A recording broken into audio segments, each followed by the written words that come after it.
41 50 மாணவர்கள் உள்ள ஒரு வகுப்பில் 28 பேர் என்சிசியிலும் 30 பேர் என்எஸ்எஸ்ஸிலும் மற்றும் 18 பேர் என்சிசி மற்றும் என்எஸ்எஸ்ஸிலும் சேர்கிறார்கள். ஒரு மாணவர் சமவாய்ப்பு முறையிலும் தேர்ந்தெடுக்கப்படுகிறார். அவர் கொஸ்டின் நம்பர் 1 என்சிசியில் இருந்து ஆனால் என்எஸ்எஸ்ஸில் இல்லாமல் இருக்க. செகண்ட் கொஸ்டின் என்எஸ்எஸ்ஸில் இருந்து ஆனால் என்சிசியில் இல்லாமல் இருக்க.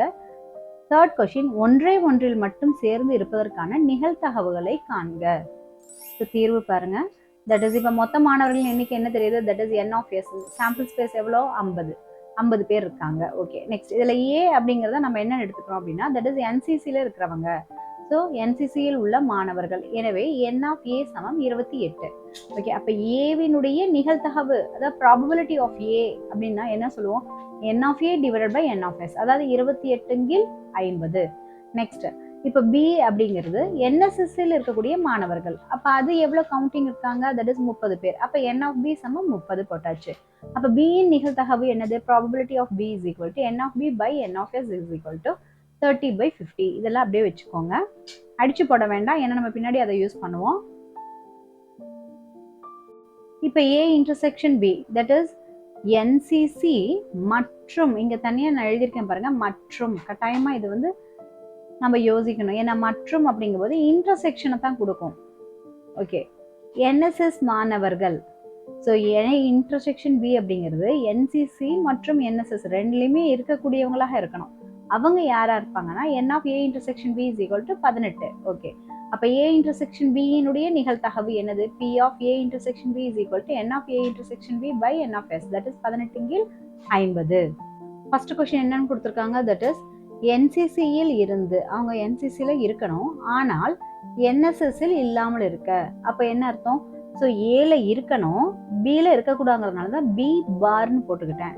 ஓகே, அப்போ என்சிசியில் இருந்து மற்றும் தானே வரணும். ஸோ இதில் அல்லது அதில் அப்படின்னா அல்லது வரல, ஆர் வரல, மற்றும் அப்படிங்கிற அந்த கான்செப்ட் வரதுனால நம்ம இன்டர்செக்ஷன் தான் எடுத்தாகணும். ஓகே, அப்போ நம்ம இதை எப்படி எழுதலாம்? P of A intersection B பார்னு எழுதலாம். ஸோ ஓகே, இப்போ P of A intersection B பாருக்கு என்ன ஃபார்முலா தெரியும்? That is P of A minus P of A intersection Bன்னு தெரியும்.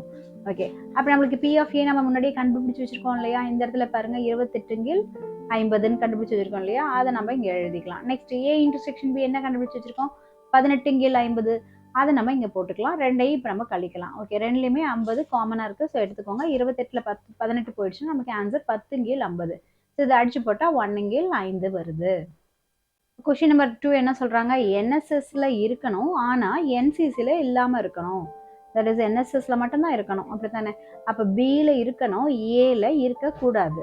அப்ப அது மற்றும் அப்படிங்கிறது கான்செப்ட்னால இன்டர்செக்ஷன் எடுத்துக்கோங்க. Next P of B intersection A bar அப்படின்னு எழுதணும். ஓகே, அப்ப இதுக்கு என்ன ஃபார்முலா தெரியும்? P of B minus P of A intersection பின்னு தெரியும். ஓகே, இப்போ பி ஆஃப் பி தான் நம்ம ஃபர்ஸ்டே கண்டுபிடிச்சு வச்சிருக்கோம்ல இந்த இடத்துல. That is 30/10 30/50 30/50. அது அப்படியே எழுதிக்கோங்க. மைனஸ் இப்போ ஏ இன்டர்செக்ஷன் பி நம்ம கண்டுபிடிச்சு வச்சிருக்கோம் 18/50. ஸோ அதை போட்டுக்கோங்க. இப்போ ஸோ டிவிஷனில் 50 போட்டிங்கன்னா 30 - 18 12. ஸோ 12/50. ஸோ இப்போ இதை ரெண்டால் வகுத்தீங்கன்னா 6 2 12 25 2 50. ஸோ இதுதான் நம்மளுடைய பி இன்டர்செக்ஷன் ஏ பார். இப்போ தேர்ட் கொஸ்டின் என்ன கேட்டிருக்காங்க? ஒன்றில் மட்டும் சேர்ந்திருப்பது. ஓகே, அப்போ ஒன்று அவங்க என்எஸ்எஸ்ல இருக்கணும், இல்லைனா என்சிசியில் இருக்கணும், அவ்வளோதானே? தட் இஸ் அதை தான் நம்ம இங்கே எழுதியிருக்கோம். தட் இஸ் ப்ராபபிலிட்டி ஆஃப் ஏ மட்டும் அல்லது பி மட்டும். இப்போ பாருங்க, அல்லதுன்னு வந்ததுனால தான் இங்கே யூனியன்கிற கான்செப்ட் கொண்டு வரோம். இது வரைக்கும் மற்றும் ஆனால் இதில் இல்லை அப்படிங்கும்போது இன்டர்செக்ஷன் கான்செப்டை கொண்டு வரணும். ஸோ அல்லது அப்படிங்கும்போது யூனியன் நம்ம யூஸ் பண்ணணும். ஓகே, இப்போ ஏ மட்டும் அப்படின்னா ஸோ ஏல இருக்கணும், பியில் இருக்கக்கூடாதுனால மேலே பார் போட்டாச்சு. பி மட்டுங்கிறதுனால பி இருக்கணும், பட் ஏ இருக்கக்கூடாதுனால மேலே பார் போட்டாச்சு. ஓகே, இது ரெண்டுமே பார்த்தீங்கன்னா இப்போ ஒன்றில் மட்டும் இருக்கணும் அப்படின்னா இது ரெண்டுமே ஒன்றை விளக்கும் நிகழ்ச்சிகள். அதனால என்ன ஆகுது? ஒன்றை விளக்கும் நிகழ்ச்சிங்கிறதுனால இதனுடைய இன்டர்செக்ஷன் எதுக்கு சமமா இருக்கும்னா 0க்கு. அதாவது probability of A intersection B bar intersection B intersection A bar எதுக்கு சமமா இருக்குன்னா 0க்கு சமமா இருக்கும்.